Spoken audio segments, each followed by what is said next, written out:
Happy Valentine's Day, first and foremost. Do I have a Valentine this year? Yes, actually, I do, for once. His name is Dr. Randolin. He's my knight in shining armor. I had to do a costume design, hence the mess everywhere. I'll put it under light for you. So this is him before, and yes, that is a lightsaber. My ideal man. Knight in suit of armor with a lightsaber and skinny legs. I'm totally kidding, but whatever. Anyway, so I'll tell you a bit about my costume design story. We had to make a story in which the main character had to undergo major transformation. So Dr. Randolin is an incredibly intelligent man. So he knew all the dangers of the world since he was a child. So he's been living underground in his home. He made this duplex and he never leaves underground. So he had to hire an assistant to get him groceries, do all the outside world work for him. So he hired a girl named Lucy. They had some Skype interviews and she was hired, and she just didn't think it was right that he always stayed inside. So she came up with this idea to get him outside. He had been conducting research on this very rare bird, and she told him that she saw it. And he was so entranced by the idea that he had to go outside. But if you've never been outside before, it's probably a terrifying place. So he wore this. He wore a suit of armor. I added some more square elements, you'll see, just in the little areas, like in the legs, and armor doesn't actually look like this. The helmet and the chest plates are armor. These are actually more sleeve-like, you can see, because there's no, joint for the elbow. It's actually a sleeve. And this is more like a box protection. I was trying to combine, a bear suit, those grizzly bear protection suits, and, a hazmat, a hazardous materials cover with armor. So I was trying to combine the three elements.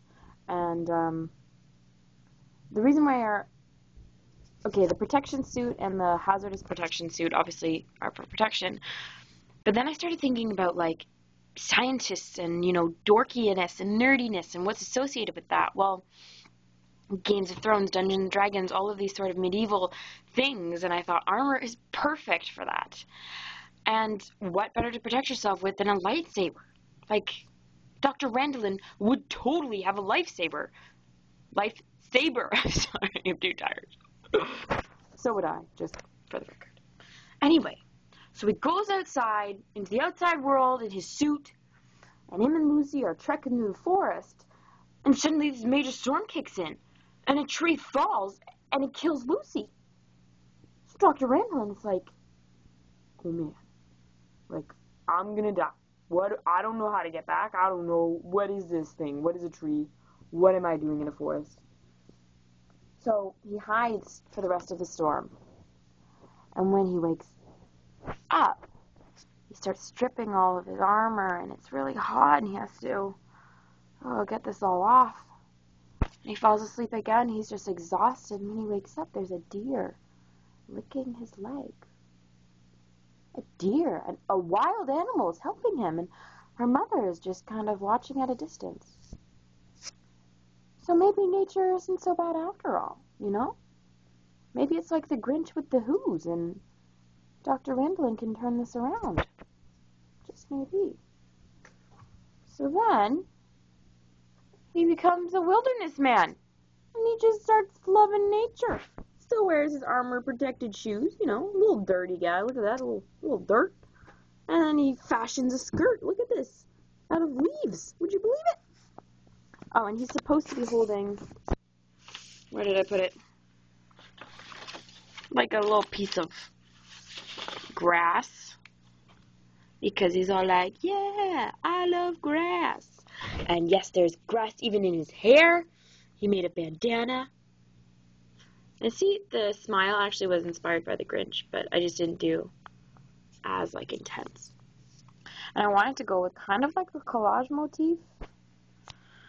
As you can see, I did it piece by piece. That's why this took so long. It's not just like I drew this all out or I painted all this. This is like individual pieces on top of each other.